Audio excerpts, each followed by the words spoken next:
Hey, welcome to the Horse Hour podcast. I'm Amy Stevenson. My guest today is Professor Sue Dyson from the Animal Health Trust. She's recently conducted a study that asks the question, is your horse naughty or is he actually in pain? Well, you can tell from his facial expressions. Sue will explain everything. This is Horse Hour.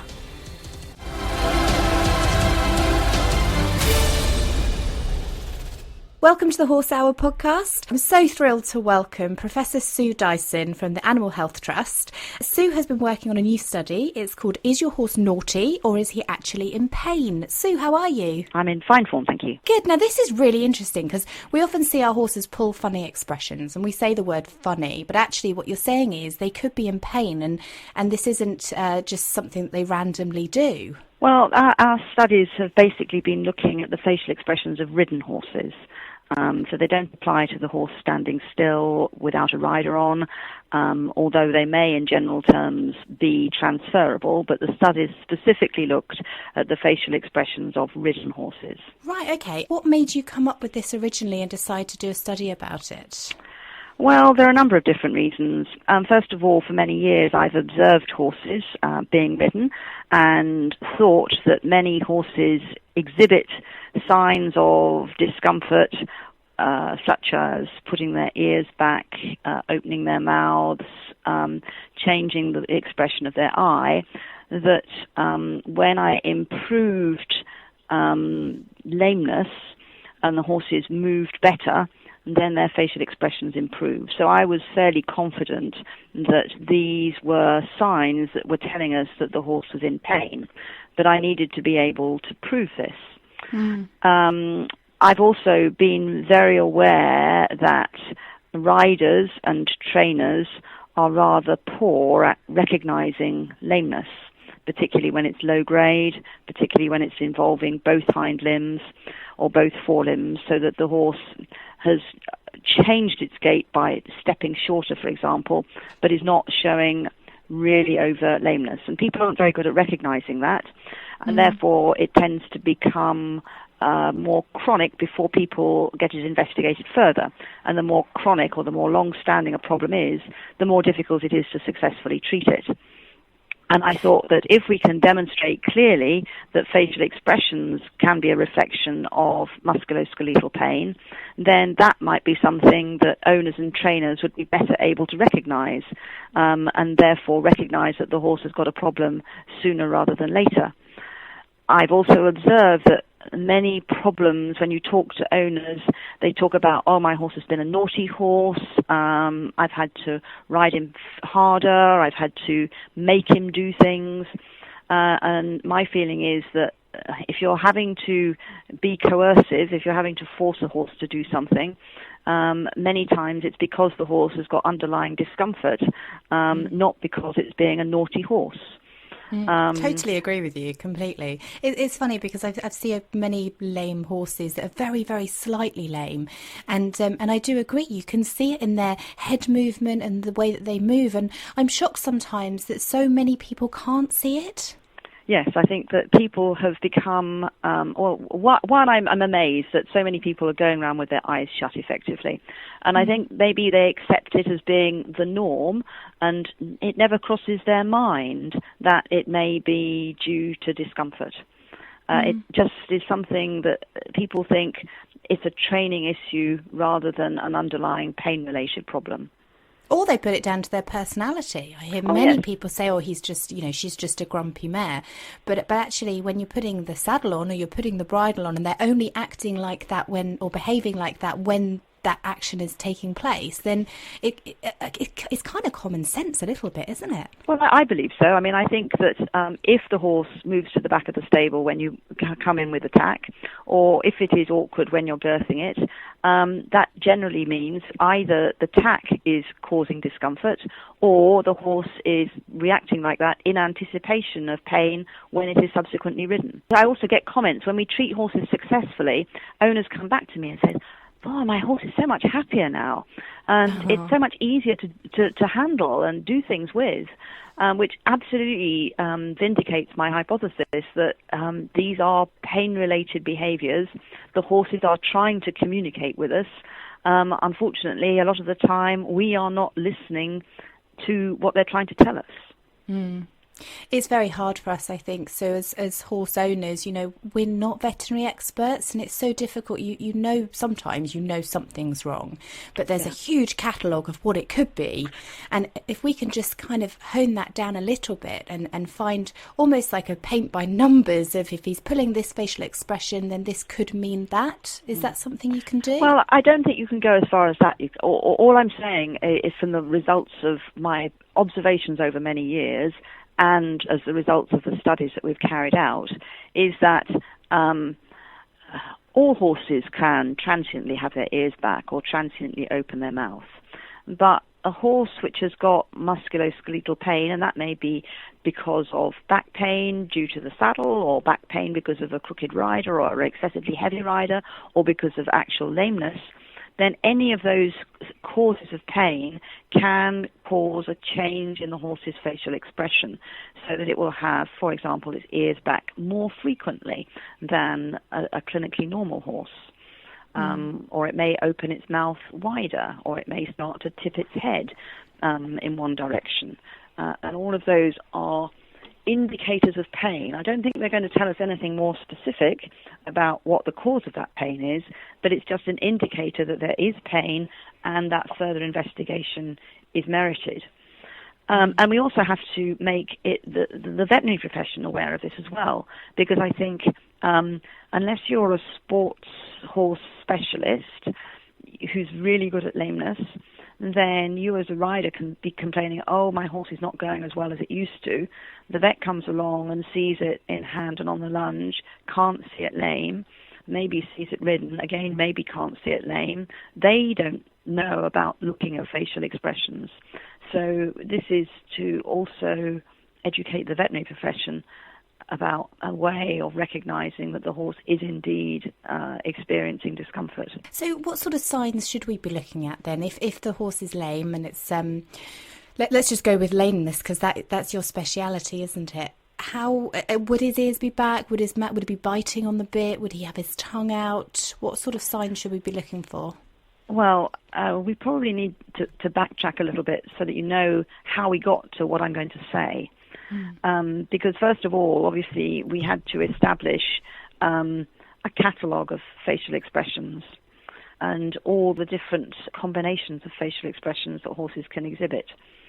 So what we did was that we looked at many hundreds of still photographs of horses being ridden, both sound horses and lame horses, in order to observe the position of their ears, like both ears forward, one ear forward, one to the side, two to the side, one ear forward, one ear back, both ears back, one ear back, one to the side. Then we looked at their eyes, and we looked to see whether the eye was wide open or whether it was semi-closed or indeed shut. We looked at the expression in the eye, whether it was an alert expression or a kind of intense stare. And we looked at the tightness of the muscles around the eye. We also looked at the nostrils to see whether the nostrils were flared with round sides or flared with angled sides. They're bound to be flared because the horse is working, so it's flaring its nostrils in order to allow air passage. But whether or not the sides of the nostrils are rounded or angled, and whether or not there's a wrinkle between the two nostrils. Wow. We can look at the mouth, whether the mouth is closed or whether the mouth has the lips separated, just exposing the teeth, or whether the mouth is in fact open, exposing the teeth but no gums, or whether the mouth is open so wide that you can not only see the teeth, you can see the gums and the tongue as well. We can also look at the position of the tongue, whether the tongue is in or out, and the degree it's out. And we can look at the shape of the muzzle and the upper and lower muzzles, which can change shape as a reflection of tension. So we made a catalogue, a great long list of all these different facial expressions. And we then looked at a group of clinically normal horses. So these were horses that were competing, were competing at either a 4-star 3-day event or a CDI dressage competition. So they'd had a veterinary inspection. I examined the horses too, and I was confident that they were free from lameness. And we took multiple photographs of those. And we could, from the photographs, we could just crop the heads so that you just looking at the head, so you couldn't be influenced by the rest of the horse. Mm.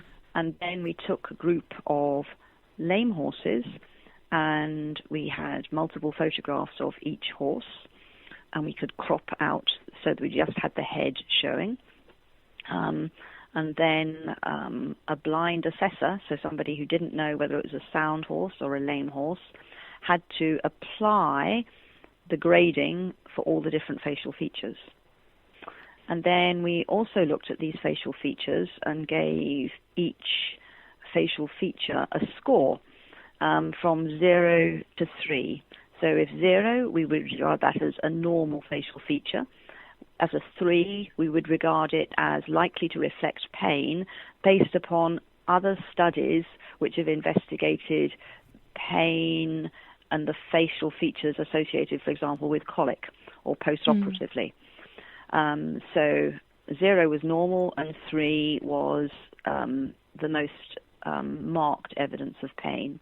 So, for example, both ears forward would be graded 0 and both ears flat back would be graded 3. The mouth shut would be graded 0.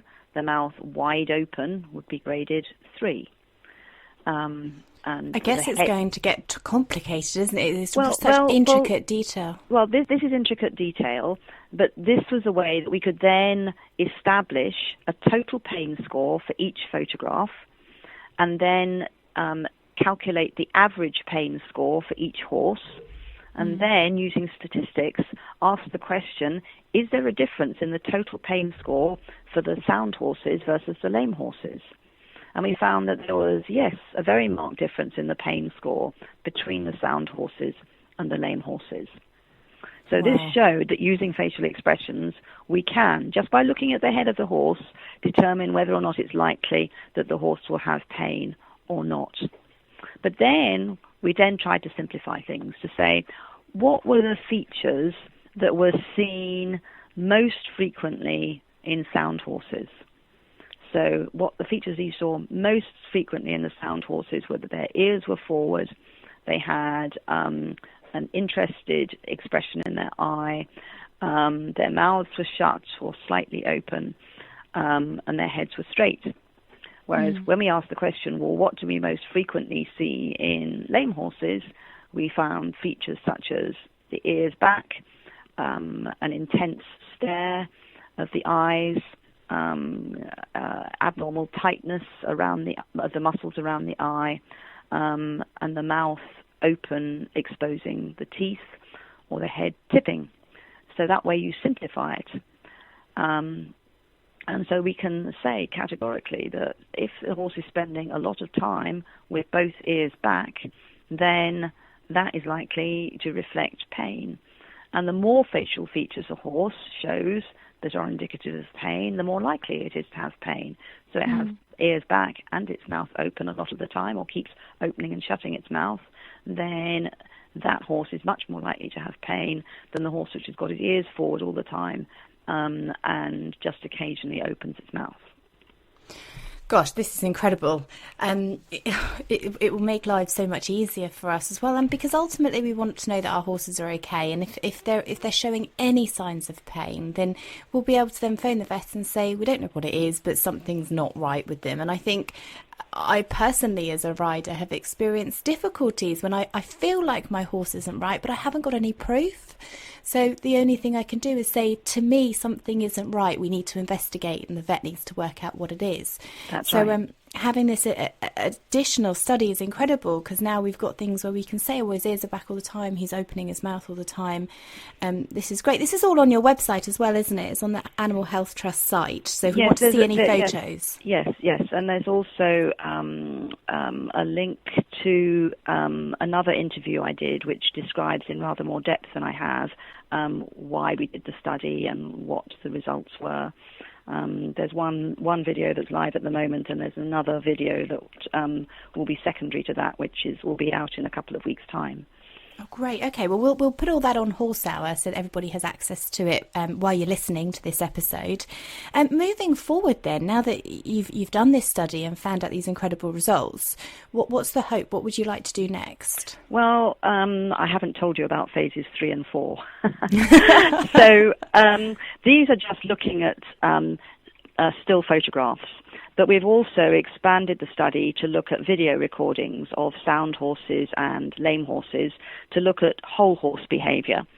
So in the video recordings, we can look at the facial expressions again. We can also time the duration for which horses have their ears back, for example. We can look at how still the head is, or if the head is tossing up and down or from side to side. And we can look at other aspects that may reflect pain, such as tail swishing, being unwilling to go forwards, showing spookiness, being resistant, bucking, so that we have developed another scoring system for whole horse behavior. And the results are currently being analysed, but I am confident that we will again show differences between the lame horses and the non-lame horses. So we will be able to use other aspects of behavior as well as an indicator that the horse has definitely got an underlying problem.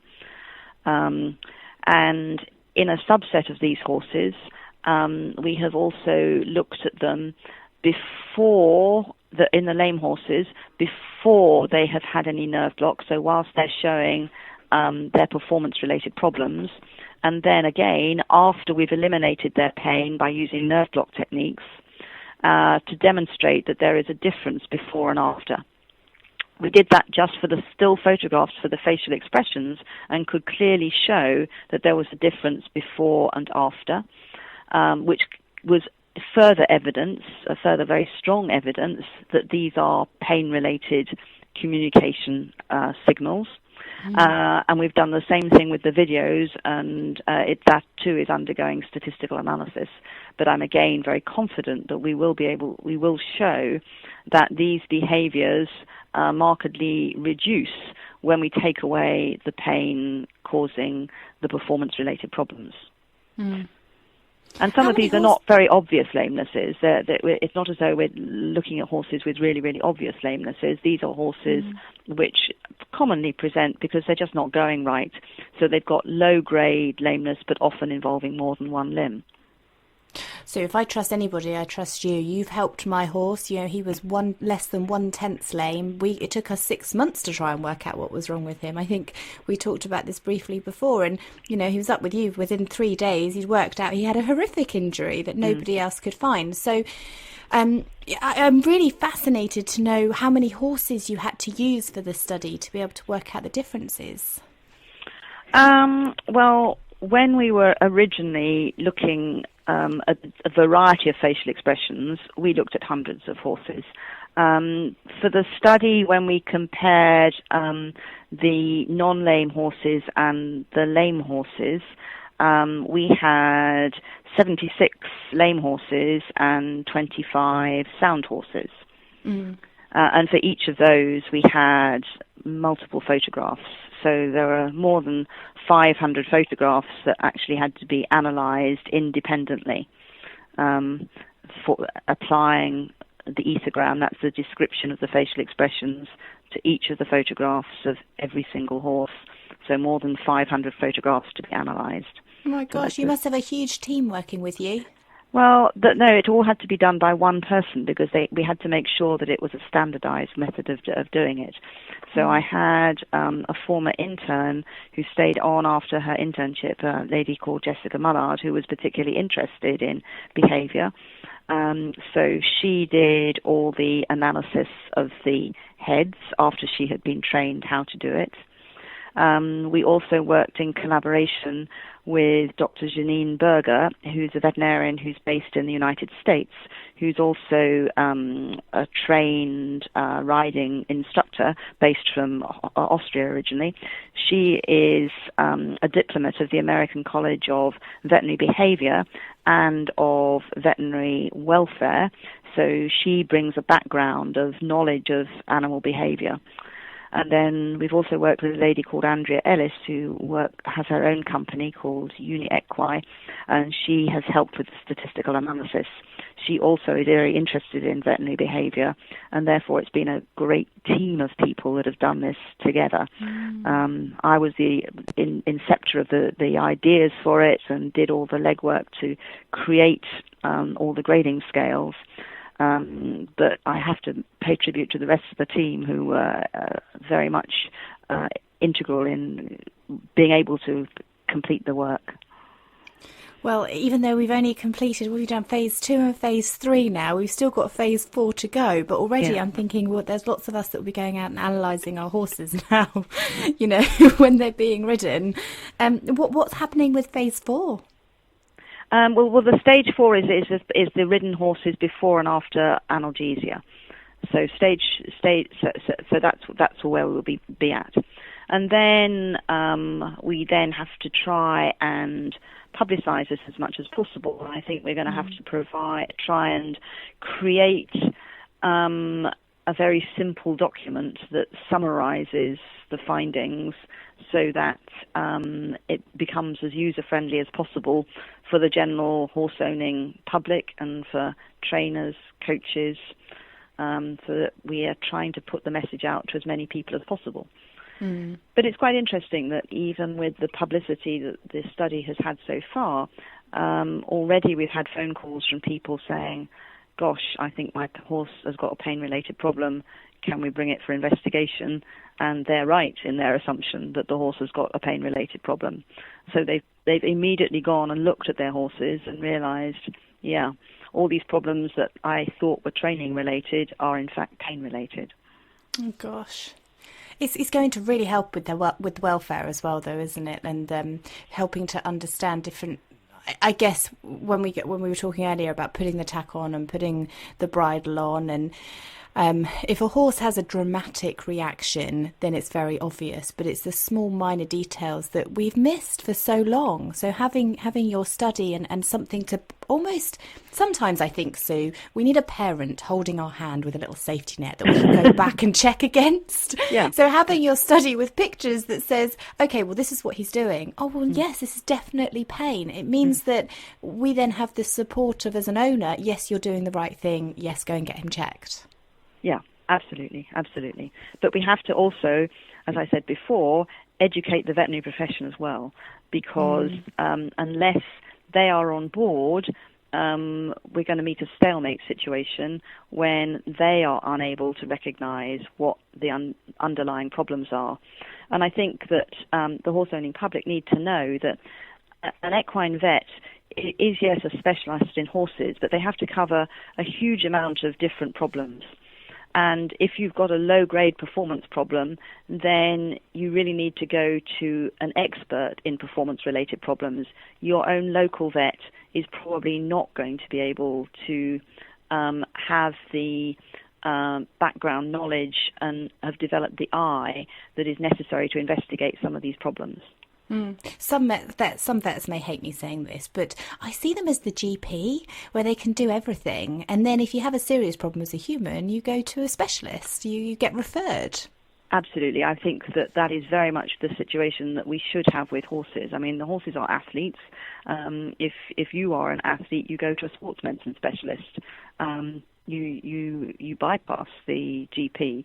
And I think that if we're dealing with performance-related problems that are probably only evident-ridden, then you need the same specialist approach.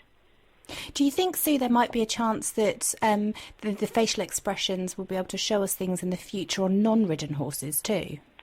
I think we see some of the things on the lunge. I was quite interested by that. As I was compiling the data, I was interested to see photographs that I had of horses both on the lunge and ridden. I had never expected to see horses with photographs of their eyes closed when they were ridden. So I went back and looked at those horses to see whether or not they closed their eyes on the lunge, and a large proportion of them did as well on the lunge, because they were uncomfortable on the lunge. So, some of these features are clearly evident with the horses on the lunge if you look for them. It's interesting for me to hear that closing of the eyes means pain, because you naturally assume that's them being relaxed and feeling comfortable, isn't it? Well, it depends. If you look at these horses with their eyes closed, often they're kind of got a squinting type expression of their eyes. There's some very interesting work with laboratory rodents. So rats are used in laboratory experiments under Home Office license, so very strictly controlled. And one of the best ways of determining whether or not a rat is in pain is looking at its eyes. And the most severe pain will result in the rat closing its eyes in a squinted type way. So the muscles around the eye are really taut, whereas a rat that is sleeping has its eyes closed, but the muscles are completely relaxed around the eye. And we see the same thing to some extent with the horse as well. Well, thank you so much. It's Professor Sue Dyson at the Animal Health Trust. We'll post all your articles on horsehour.co.uk, and on Twitter we'll post your videos. And I'm fascinated to find out what happens over the next year. And hats off. I very much expect you to be running clinics throughout the UK for veterinary experts. You're going to be very busy. There'll be no time to enjoy your horses. Yeah, exactly. It's been a pleasure. Thank you so much. Okay, you're most welcome. Thanks so much for listening. I hope you enjoyed this week's episode. Next week, you can hear the captain of the US polo team, Nick Roldan. He is the face of American polo, and he's over in the UK because he's launching his inaugural Sunset Polo Party. You get to win 4 tickets to go to the party, watch some of the top players in the world competing at polo, and also Nick Skelton's going to be there, and so is William Fox Pitt. They will be debuting, swapping saddles for the day, seeing what it's like to have a go at polo, and Nick's going to have a go at eventing too. The inaugural Sunset Polo Parties on Tuesday, June the 20th, starts at 5 o'clock in the evening, and if you're not lucky enough to win some tickets, then you can purchase them and go and watch some great polo. Nick talks to us about his early days of when he first started riding, what it was like to be the youngest polo player in the world to win the US Open polo title at the age of just 15, and how he trains his horses. You can catch all previous episodes of the Horse Hour podcast on our website. Just head to horsehour.co.uk. Genuinely, thank you so much for listening. I wouldn't be able to do this without you, and keep sharing your pictures and your videos of your journeys with your horses. Just tag us. I'm at Amy Stevenson1, Horse Hours at Horse Hour, and we're on Facebook, Twitter, Instagram and YouTube. I hope you have a great week with your horse. I'll speak to you soon. You've been listening to Horse Hour. Join the community on Twitter, Mondays 8 p.m. UK time, 3 p.m. Eastern, by using the hashtag Horse Hour. Follow Amy at Amy Stevenson1, and subscribe to us on Acast, iTunes, Stitcher and Player FM.